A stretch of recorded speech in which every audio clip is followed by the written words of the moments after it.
حضرات گرامی، ابھی آپ کے درمیان مولانا غفران صاحب اپنی نعت پیش کر رہے تھے اور بہت اچھے انداز میں وہ طیبہ کی گلیاں، وہ منظر، وہ منبر اور محراب، تمام چیزوں کا تذکرہ انہوں نے اپنی شاعری میں کیا۔ بہت اچھا، ایسا من کر رہا تھا کہ ان کو سنا جائے اور دیر تک سنا جائے، لیکن یہ وقت جو ہو رہا ہے تو یقیناً اس بات کی اجازت نہیں دیتا ہے۔ آپ زیادہ دیر تک میرے وعدے پر بیٹھ بھی نہیں سکتے، اور مجھ کو جہاں تک ایسا لگتا ہے کہ آپ شاید میرے وعدے پر نہیں بیٹھے ہیں، بلکہ آپ اس محفل میں بیٹھے ہیں، اس امید سے بیٹھے ہیں کہ یہ محفل نعت نبی کی محفل ہے۔ آقا نامدار جناب محمد رسول اللہ صلی اللہ علیہ وسلم کی تعریف اور توصیف کے اندر شعراء کرام، شعراء عظام نعت پڑھ رہے ہیں، اس لیے آپ بیٹھے ہیں۔ آپ میرے وعدے پہ نہیں بیٹھے، آپ بیٹھے رہیے گا، اور جب تک یہ فہرست مکمل نہ ہو جائے، بلکہ فہرست میں صرف 2 ہی شاعر بچے ہیں، تو جب یہ مکمل ہو جائے گی پھر آپ کو اجازت ہوگی کہ آپ گھر جائیں۔ کہ اٹھا شمشیر دکھا اپنا ہنر کیا لے گا، اٹھا شمشیر دکھا اپنا ہنر کیا لے گا، یہ رہی جان یہ گردن یہ سر کیا لے گا، اٹھا شمشیر دکھا اپنا ہنر کیا لے گا، یہ رہی جان یہ گردن یہ سر کیا لے گا، صرف ایک شیر اڑا دے گا پرچے تیرے، تو سمجھتا ہے کہ شاعر ہے کر کیا لے گا، صرف ایک شیر اڑا دے گا پرچے تیرے، تو سمجھتا ہے کہ شاعر ہے کر کیا لے گا۔ بسوانی صاحب جو بسوا کی سرزمین سے آپ کے درمیان تشریف لائے ہیں، انٹرنیشنل شاعر اگر ان کو کہہ دیا جائے تو یقیناً یہ کہیں سے غلط نہیں ہوگا، چاہے سرزمین بنارس ہو یا دیگر اتراکھنڈ کا علاقہ یا یو پی کا علاقہ یا گجرات، تمام تر صوبوں کے اندر قاری شرافت بسوانی صاحب نے اپنی آواز کا لوہا بنوایا ہے۔ آئیے حضرات گرامی، وہ آج آپ کے شکلن پروان میں تشریف لائے ہیں، آپ ان کو سنیے اور بہترین انداز سے سنیے گا۔ آپ اپنے سبحان اللہ کے الحمدللہ کی صداؤں سے ان کا استقبال بھی کیجئے گا، ساتھ میں آپ ان کو نوازیے گا بھی۔ آئیے قاری شرافت بسوانی صاحب تشریف لے آئے ہیں، میں ان سے گزارش کرتا ہوں اپنا کلام۔ السلام علیکم ورحمۃ اللہ وبرکاتہ۔ حضرات، یقیناً وقت بہت ہو چکا ہے اور آپ بعد نماز عشاء سے لے کر اب تک اپنی نشستوں کو لیے ہوئے ہیں، جمع بیٹھے ہوئے ہیں۔ اللہ آپ سب کو جزائے خیر عطا فرمائے، آمین۔ عمر بھائی کہ الحمدللہ حضرت مولانا محمد عمر صاحب ندوی کے سر پر دستار فضیلت جو ہے وہ سجائی گئی۔ یقیناً آج ان کے والدین کو جو خوشی میسر ہو رہی ہوگی وہ 1 لاکھ 2 لاکھ 10 لاکھ 20 لاکھ دے کر بھی میسر نہیں ہوگی، کیونکہ وہ رقم دنیا کے اندر ہی رہ جاتی، لیکن یہ جو کمائی انہوں نے کی ہے، اپنے بچے کو عالم دین بنایا ہے، یہ انشاءاللہ ان کے بھی کام آئے گا اور میدان محشر میں اور لوگوں کے بھی کام آئے گا۔ اللہ تعالی ہم سب کو اپنے بچوں کی یوں ہی پرورش کرنے کی توفیق عطا فرمائے۔ آئیے دوستو، 4 مصرے سے قبل کہ میں نعت پاک پڑھوں چاہتا ہوں کہ مولانا عمر صاحب کے حوالے سے پڑھ دیا جائے۔ آپ حضرات ایک مرتبہ بلند آواز سے درود شریف پڑھ لیں، اللہم صلی علی محمد وعلی آل محمد وبارک وسلم۔ ڈائس پر بہت ہی محترم شخصیت اور بہترین شاعر حضرت مولانا مفتی جمال صاحب دامت برکاتہ العالیہ تشریف فرما ہے۔ حافظ محمد نفیس صاحب جن کی نگرانی میں یہ پروگرام ہو رہا ہے، مولانا غفران صاحب نے بھی کلام پیش کیا، میرے عزیز دوست طلحہ صاحب حاضر کرتا ہوں، اس کے بعد انشاءاللہ میں جو کچھ بھی سنانا ہوگا سناؤں گا، اور اگر لگے کہ واقعی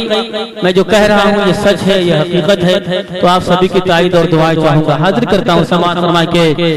سبھی کی آنکھ کے تارے، سبھی کی آنکھ کے تارے، دیکھیے سبھی کی آنکھ کے تارے، سبھی کی آنکھ کے تارے، ہے یہ جناب عمر، سبھی کی آنکھ کے تارے، ہے یہ جناب عمر،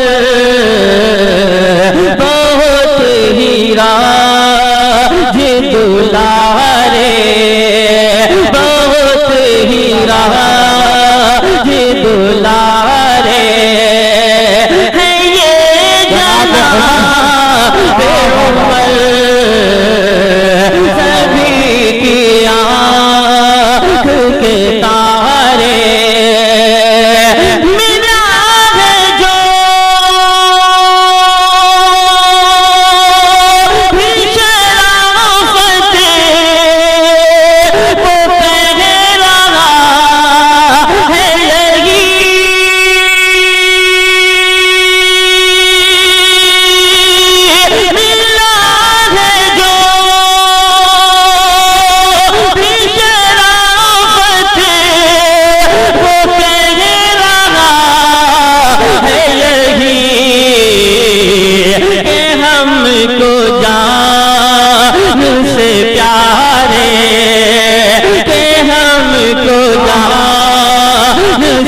اچھے سبحان اللہ زندہ باد زندہ باد بہت اچھے سبحان اللہ سبحان اللہ کیا بات ہے قاری صاحب سبحان اللہ سبحان اللہ بہت شکریہ یار میں تو سمجھ رہا تھا کہ سب کچھ لٹ چکا ہوگا لیکن ایسا لگتا ہے کہ آپ لوگوں نے تجوریوں میں تالا لگا کے رکھا تھا بہترین مال کہاں لٹانا ہے اللہ آپ سب کو اچھا رکھے میرا دل چاہتا ہے کہ یہ 4 مصرے پھر سے پڑھ دوں تاکہ اچھی طرح سے آپ سب کی سمجھ میں آ جائے آپ لوگ بھی بول دیجیے سبحان اللہ ایک بار سارے لوگ ہاتھ اٹھا کے کہتے ہیں سبحان اللہ سبھی کی آنکھ کے تارے سبھی کی آنکھ کے تارے ہیں یہ جناب عمر سبھی کی آنکھ کے تارے ہیں یہ جناب عمر بہت ہی راج دلارے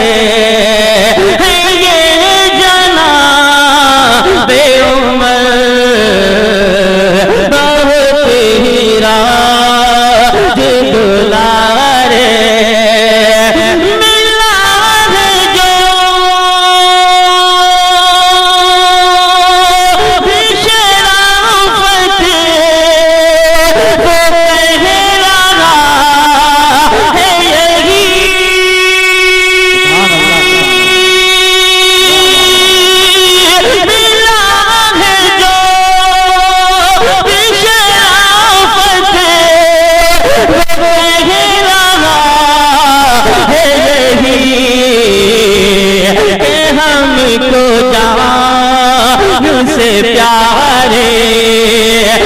ہم کو جان سے پیارے یہ جناب عمر سبھی کی آنکھ کے تارے بہت شکریہ دوستوں